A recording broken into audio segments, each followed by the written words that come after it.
3-1, let's go. You are Locked On Bengals, your daily Cincinnati Bengals podcast, part of the Locked On Podcast Network, your team every day.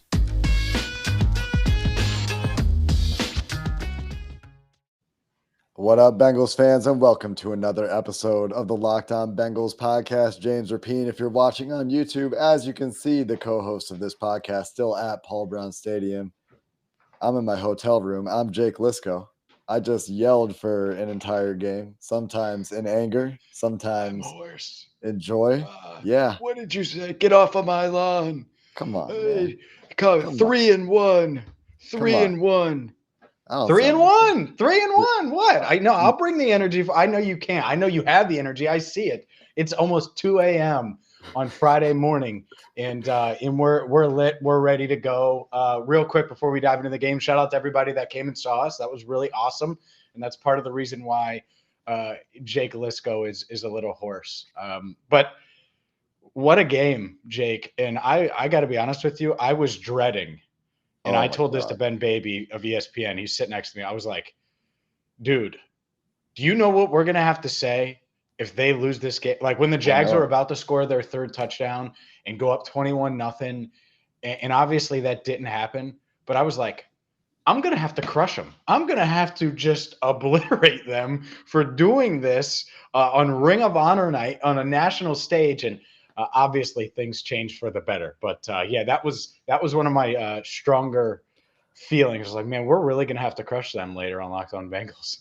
I was sitting there at halftime, like I was sitting beside Joe Goodberry, of course, in the stands, and we're like, man, is this really how this game is gonna go for us? Like, we come in from out of town, we're like, man, is this really the stage we're setting for the Ring of Honor? Like Ken Anderson and Ken Riley, you know, and Anthony Munoz are out on the field, and we're trying to, and it was really cool, to be fair, like really cool when they pulled the curtain off of the names on the actual Ring of Honor. It's just below the press box outside where you're sitting right now.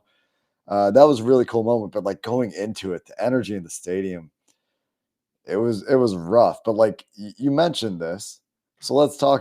Huge moment in the game in retrospect, when they get the stop on the 1.5 yard line, and you know, kind of comical going into the locker room after that, but massive stop there, right? Nothing is going right.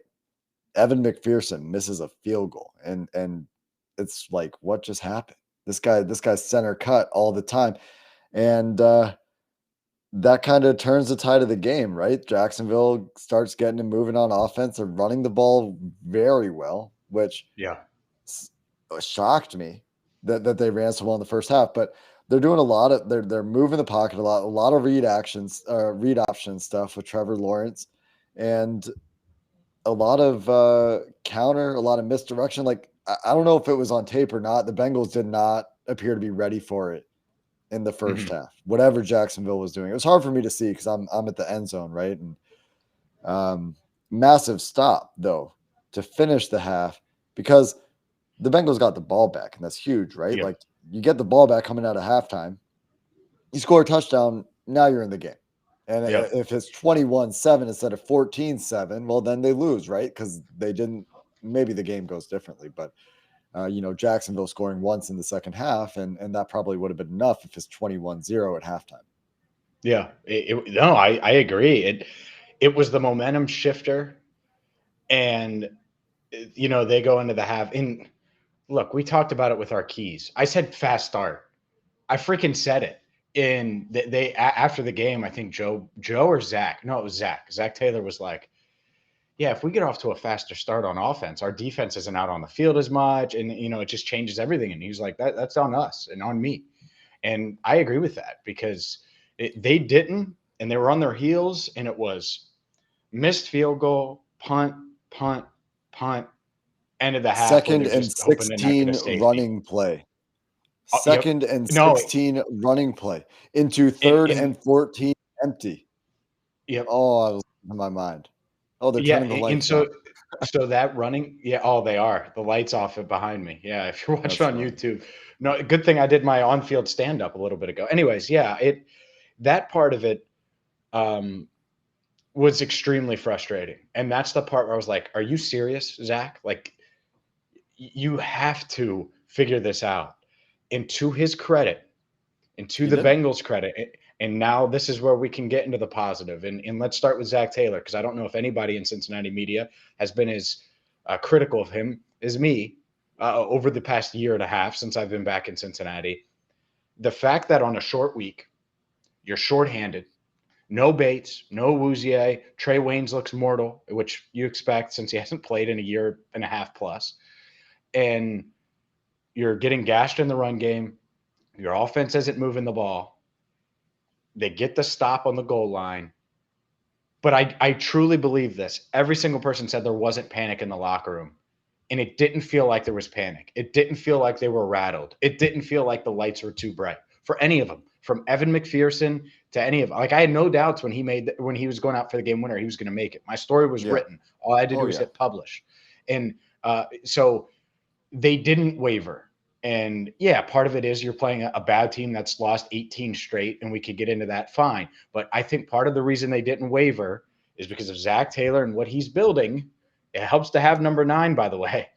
And man, what a second half it was, because that ball to Chase was a freaking dime. The 44-yarder that got everything going, that got you probably excited in the crowd. Paul Brown Stadium suddenly came alive again. Oh my goodness, that ball was just perfect. And it was a great route by Chase, and he got open, and obviously a really good catch. But once Joey B did that, look, that was Joey franchise at his best. And those are the words of CJ Uzomah, who I'm sure we're going to talk about. But he calls Joe Burrow Joey franchise, and he certainly fit the bill on Thursday night. Yeah, had a bit of a tight end game. We're going to have to talk about it, because we were asking this week, they're going to use these tight ends? And turns out the answer to that question is with a wink, according to CJ Uzomah, yes. And let's get into that, right? Let's get into what happened in the second half, and Joe Burrow really turning it on, Joe Mixon turning it on, the offensive line turning it on. I had a hard time seeing some things from where I was sitting, but Jackson Carman also had the best pass pro rep of his life on one of CJ Uzomah's touchdowns. So we can talk about that too. That was really fun. So let's get into some of the second half offensive success coming up next. But first, I got to tell you about Get Upside, because Get Upside is going to save you money. All you got to do is grab your smartphone, right? Maybe it's an iPhone like me, or Android. So Google Play, if you have an Android, or the App Store, and download the Get Upside app, because you're filling up at the gas pump. I'm filling up at the gas pump. In fact, I just filled up today, and I saved money with Get Upside. All you got to do, download it, and you're going to make up to 25 cents for every gallon of gas that you get. And if you use promo code touchdown right now, you're going to get a bonus 25 cents per gallon on your first fill up. That's 50 cents cash back, or up to 50 cents cash back on your first fill up. So don't pay full price when you could save a little money with Get Upside. So again, download it now in the App Store or Google Play. Get Upside and use promo code touchdown to save up to 50 cents on your next per gallon on your next tank of gas. I could use some gas for my voice, James, huh? Man. You need a little liquor. I need a throat lozenge. Yeah. I did go over to the Holy Grail before I returned to my hotel to record this podcast at 2 a.m.? Are we at 2 yet? Yeah, we are. Yeah, we're at 2. Joe Burrow played an incredible game. He did. He did. I mean, great. Are there any were there flaws in his game? Like from my perspective, he didn't really make any mistakes. Yeah. No. To answer, no. Flaws wise, didn't see any. I mean, he completed 78% of his passes, 25 of 32, 348 yards, 2 touchdowns, and was just a bleeping animal. And let me tell you the animal. Let me go to the play of the day. There was a couple plays to use Uzomah, right? But the play of the game that set up the Evan McPherson game winner. Yeah, okay. On the jailbreak screen, they're blitzing him, right? They're going all at him. And that's why he checks to that. Zac Taylor talked about that after the game. That was Burrow's check. He didn't have multiple options. He had one play from Taylor. Burrow checks to it. And Uzomah's never ran that play where he's catching the screen and running upfield. And so they did that. But this is the part. So we know his intelligence. You've heard us talk about it. Obviously, everyone praises him for his intelligence, football savvy, all that. The thing I loved, Jake, was the fact that he got drilled, and I don't know who hit him, but just flattened on that play. And he gets up, sees what happens, and he's just fist pumping and like just crazy hype. And that's the thing that you get with Joe Burrow, right? Is the intelligence, the competitiveness, all rolled into one. And you saw it on that play. I think that was it. So, because it's one thing to come back, it's another to cap it off and to overcome a hold by Quentin Spain, overcome a false start. I forget who did the fault. Was it Jackson Carman on that drive? I don't know, but there was a false start. Yeah. So there were multiple penalties, and he sees it. He sees the blitz. He knows. I think it was a cover zero blitz. I think that's what it was. I think. I have to go back and look and see what they said. And he was like, "Yeah, I saw it. I knew they were going to be doing some of the Baltimore defense." He was like, "So we audibled, and boom, 25 yards later, CJ Uzomah's a hero. Burrow got flattened, but he's getting up and he's screaming, and that's why everybody in that locker room thinks he's Joey Franchise. Plays like that. It's what a play." I'm looking at the EPA numbers for this game from arbysdm.com, runningbacksdon'tmatter.com. CJ Uzomah leading the way for Bengals non-Trenton Irwin skill players, by the way. Trenton Irwin on his one play, highest EPA per play that he was involved with. Joe Burrow, one of his best EPA games in his career, by the way, 0.44, I believe, EPA per play, which is very, very high. By comparison, Trevor Lawrence was at 0.25.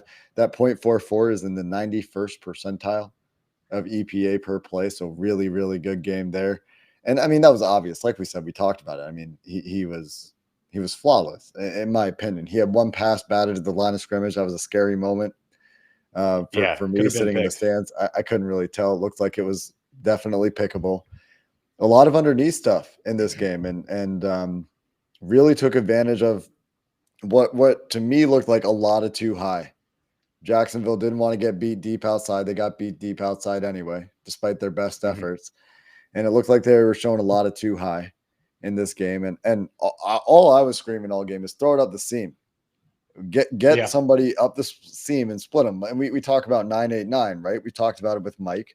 And 9-8-9, just the numbers for the patterns. 2 go balls outside, those are your 9s, and 8 inside, which is either going to be a post or there's an option for that slot guy. He can cut it off and run a dig instead. Then it's not an 8 anymore. But the play concept is 9-8-9. And we're like, man, run 9-8-9. It's there. They're split safeties. If they try to take away Jamar outside, you're going to have Tyler Boyd on the post. And we're talking about it all game. But instead of that, instead of going over the top, Jacksonville wanted to keep the ball in front of them, and Tyler Boyd killed them all game. They could not handle Tyler Boyd underneath. They couldn't tackle him quick enough. Tyler Boyd had a monster game. Yeah, 9 receptions on 11 targets, 118 yards. Yeah, I mean, look, Miles Jack's great. You'll take that all day long if you're the Bengals. Yeah. And that's what it was. I mean, they were going at it a lot. The defensive holding penalty, I believe that was was it on Miles Jack? It might not have been. I might be getting my plays confused. My point is Tyler Boyd versus Miles Jack. You take that all day, and yeah, you're right. It was a Boyd game and it was a tight end game, and that doesn't mean Chase didn't have his moments. Obviously, he did. Had some big catches, but boy, oh boy, Boyd reminding people. And the one catch, it was a 3rd and 6, and it was the play that he hit his funny bone, he said after the game. Oh, okay. But he caught the ball. I don't even know how he caught the ball. And afterwards, because he was covered, there was a guy all over it. And it was a corner on this play. And he said it was pass interference, defensive pass interference. I don't know. I'd have to go back and watch it really close. But I don't know how he caught it. He caught it with basically one hand, and it was wrestled up against his shoulder pad, and it was a huge 3rd down play. And that's what you get with him, man. And that's the thing is when he talked about Pittsburgh giving up, right? you get that edge from him. He has that edge because that's what he plays with, and you saw him play with it tonight. And he just reminds everyone how good he is because 9 receptions, $118. You'll take that all day.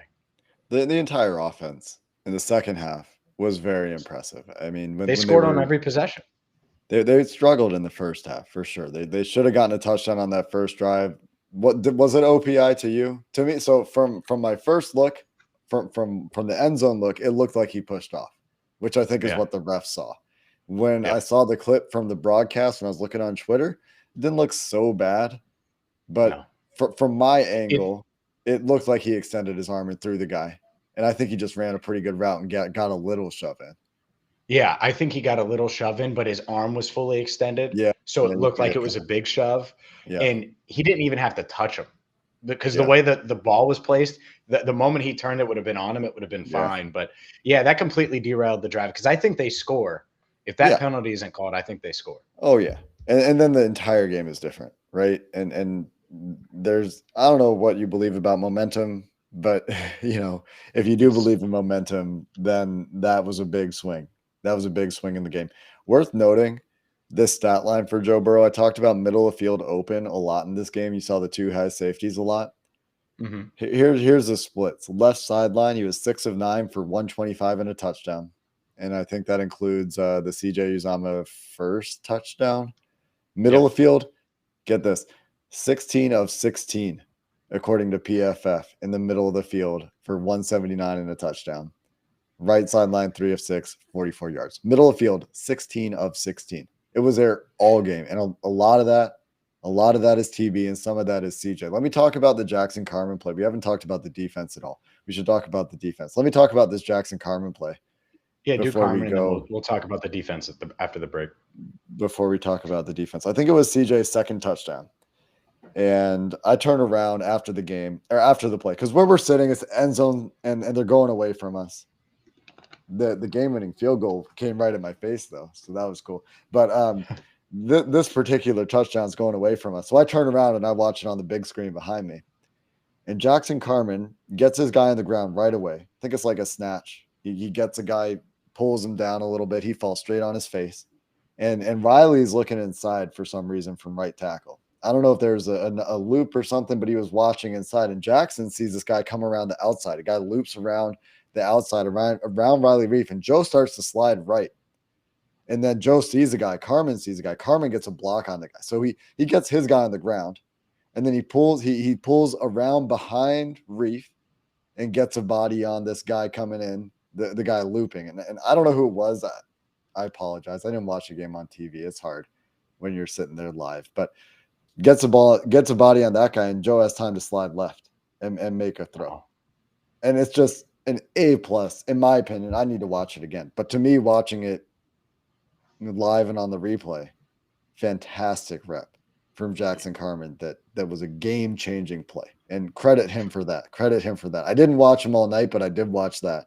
And that was a really good play. Yeah, I didn't notice it. So I'm glad that you pointed it out. And hopefully that's what he can do. I mean, he obviously didn't derail the Bengals offense, right? Not too much. He did have some issues, but he wasn't perfect, but he was good enough. Yeah, he was good enough. Exactly. And that's where I'm at with a young kid like that, a rookie. And especially if he's going to make plays like that, the high end plays that allow Burrow to roll, to move, great and awareness, to open things up. Great awareness. Yeah. Yeah. And look, it's tough. He made his NFL debut 4 days prior, or first NFL start, and then he's got to play again. And, just recovering from that alone mentally, it was such a high winning in Pittsburgh for these guys. And the fact that they were able to do it is a good testament to them, considering they were in a hole. But yeah, it's good to see Carman, because everyone's going to be focused on him in this offensive line moving forward. And another relatively clean game for Joe. He got sacked once. I don't remember what happened on that play. I think it was a play action shot play. And as soon as he turned around, Smoot was in his face. He got sacked a second time, but the defensive holding. Right. That's right. Was called. So. That's right. I was in shambles in the stands, head in hands. Oh, there's a flag, say people behind me. And you take that. You take those. Real quick before we go to the defense, Some more stats from PFF here. The earlier splits for the passing splits for Joe Burrow, that's from PFF, also from PFF. Jamar Chase had 8 targets. His average depth of target tonight, 11.4 yards. They were targeting him downfield. 2 gains of 15-plus yards. Tyler Boyd, 11 targets, 7.8 yard average depth. So they're targeting Tyler underneath, obviously. 2 gains of 15-plus. His yards per route run tonight, 4.21. And that kind of sounds like nonsense. That's a really high number. You think you run 40, 50 routes a game? 4 yards per route, very high number. CJ Uzomah, 6 targets, 3.8 yards per route run. Again, very, very high number. And all of it underneath, 6.3 yard average depth of target and 3 15-plus yard gains. I mean, touchdown, setting up game-winning field goal. Have a game, CJ Uzomah. Have a game, CJ Uzomah. And sorry, one more note before we go to defense. I was sitting next to Joe, right? And we're watching this game. We're like, man, why is Trent Irwin on the field? And we're talking smack about, why can't we get Auden Tate on in these formations? And then, the play starts, and then Trent Irwin catches a 25-yard pass. And we're like, oh, I guess that's why he's on. Little back shoulder. Yeah. Yeah, making plays, man. Let's talk defense. That was a tough catch. It was a great catch. Great play. Yeah. I mean, that's what we saw camp from him, right? Just making those tough plays, making the catch, being reliable. Let's talk about this defense, James. I'm going to shut up for a second, and we'll talk about the defense's effort in the second half once they figured out what Jacksonville was trying to do for them coming up next. The Bengals scored 24 second half points, and you know why they probably did that? Because they are on the Built Bar plan, and they had a bunch of Built Bars at halftime. I can't confirm it, but maybe I am confirming it. Look, I talk about Built Bars all the time. At our event on Wednesday night, everyone's mentioning Built Bars to me, and I love it because they're the number 1 protein bar on the planet, and I want everybody to know about them. They're covered in 100% chocolate. They taste amazing, and whether you want the salted caramel or the double chocolate or the mint brownie or the cherry barcia or the list goes on and on, cookies and cream, maybe a little cookie dough, you can get it, and it's going to fit your macros. High in protein, low in sugar, low in calories, perfect for you. So check them out right now at built.com. Use promo code LOCK15, and you're going to get 15% off your first order. Again, built.com, promo code LOCK15 for 15% off. Hey, before we talk about the defense too much, did you get injury updates after the game? I didn't see anything. I know Larry Ogunjobi left the game. I heard mixed reports. I heard he came back, but I never saw it myself. And Joe Mixon was limping on the sideline, I noticed, toward the end of the game. Yeah, Zach said that Joe Mixon's injury was minor. He would have to confirm it. That was right after the game. He was like, but he didn't think it was something serious with Mixon. But you're right, he didn't finish the game. As far as Ogunjobi, didn't get an update on him. I do believe he returned. Okay. But I would have to check that to confirm, much like Zac Taylor had to check on Joe. So hopefully nothing too serious for either guy. Yeah. I was a little bit concerned when Ogunjobi went out because, you lose a guy on a very, very strong rotation and you get guys starting to get fatigued and you're getting run on a little bit, but turned out okay. Trey Hendrickson, really nice game. He should have had a sack. Was there a defensive hold on that play? Like legitimately did Von Bell hold? Because I obviously couldn't see it.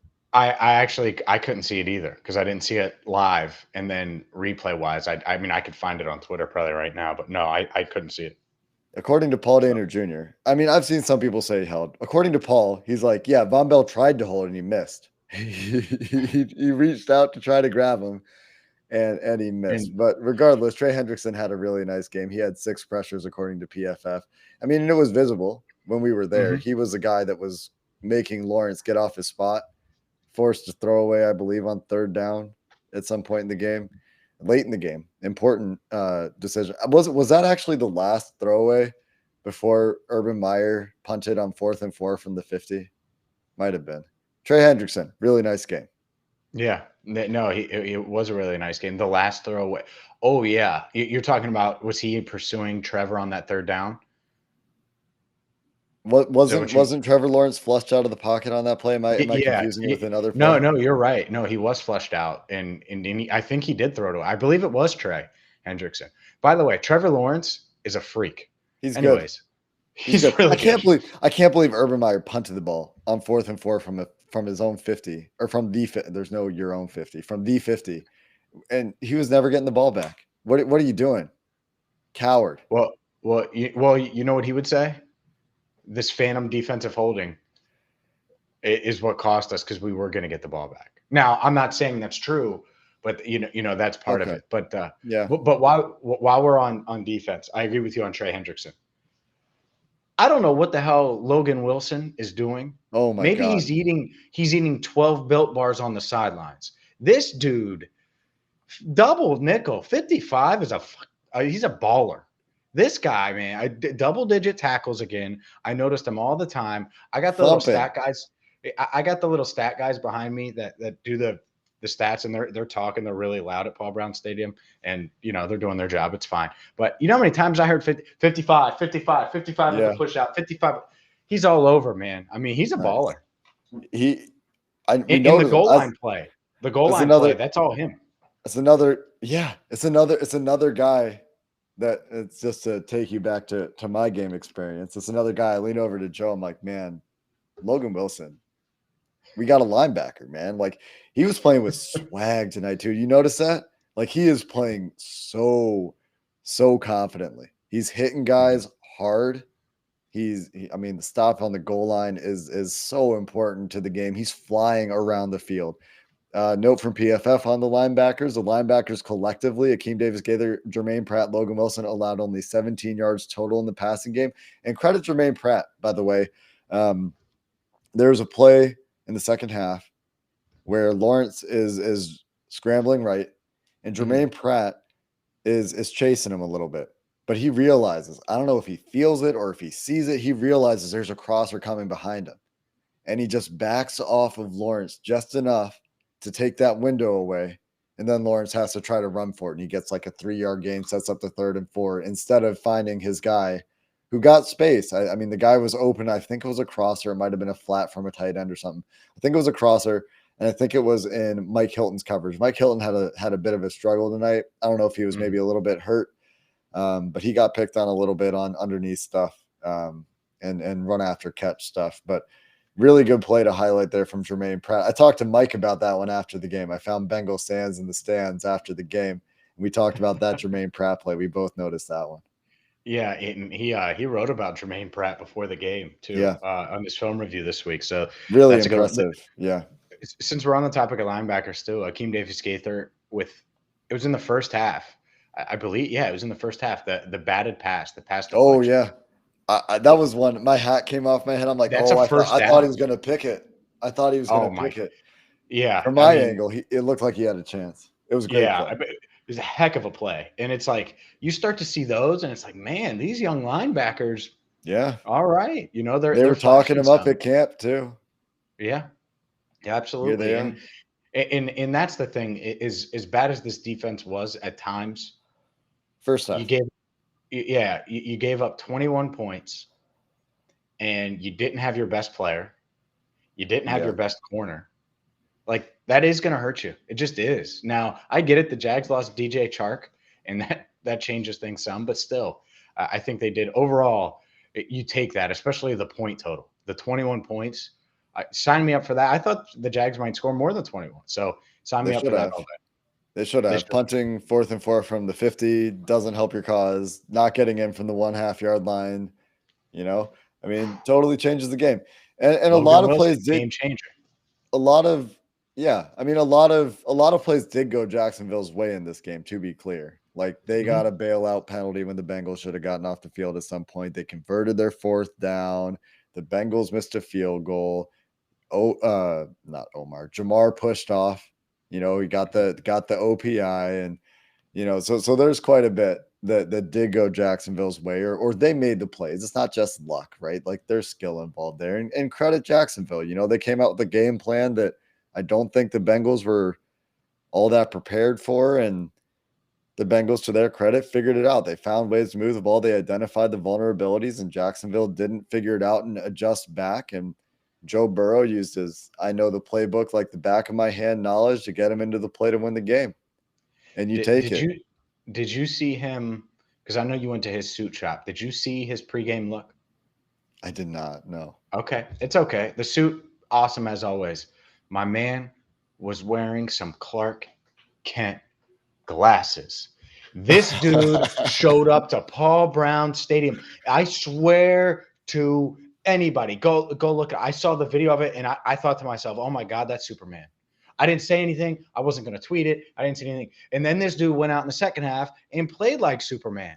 I mean, and he's Trevor Lawrence's kryptonite because Trevor has had double-digit leads twice on Joe Burrow, and twice Burrow has come back against him. Yep. And that, how about that? And the other thing, I talked about Urban a little bit. You got to believe right now, as we record this at 2:22 in the morning, Joe Burrow is like, I got him.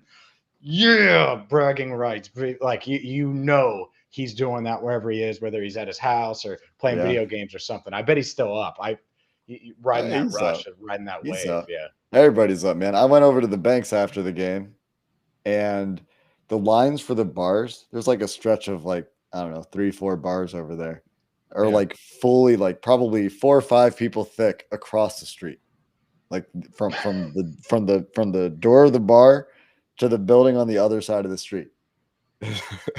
And I'm trying to meet some people, and I was like, look, the line is like 500 people long. Maybe I'll see you next time. It's just not happening. That's my night. Then I got back to the hotel. Met some great people, though. So if you said hi at the game, great to meet you. If you said hi at a bar after the game, great to meet you. I got tired by the end, so if I was short with any of you, apologies for that. I just was a little bit tired, but great to meet a bunch of people. So appreciate everybody that came out, and that was a great show, what they put on at Paul Brown Stadium. It was fun to be there in person. It was fun to yell. It's fun to lose my voice, fun to celebrate with people, and 3-1. You take it. If you would have said 3-1 before the season for the first 4 games, you would have taken it, right? Yeah, absolutely. Absolutely. And real quick, did we mention Evan McPherson yet? My guy is cold-blooded. Yeah. He's a cold-blooded killer. I was worried about him because at halftime he was taking kicks to warm up after halftime. He missed one. Yeah. He missed like a 40-yarder wide right. I'm like, uh-oh. And then he made his next one. He missed one at halftime, man. Like, I don't call him money for nothing, Jake. I saw people. I don't call him money. I saw people in the stands doing this. But were they? Oh, and simple. You see, people try to hate it. It's a good one, man. It's a good one. Especially all right, let's get out of here. Especially when you're banking money like that. Yeah, let's get out of here. 24-21. I don't know if we've even said the score. 24-21. Evan McPherson walks off on Thursday Night Football. They outscored the Jaguars in the second half, 24-7. All I need to see now, James, a complete game and a victory against a good team. And we have a good chance coming up here. We got a long week. We'll be back on Sunday. I'll be in Florida. I'll have had a chance to watch the game on TV copy, and we'll get some thoughts out there, and then we're into a new week. Until next time, Bengals fans, hoo-day, and have a good one.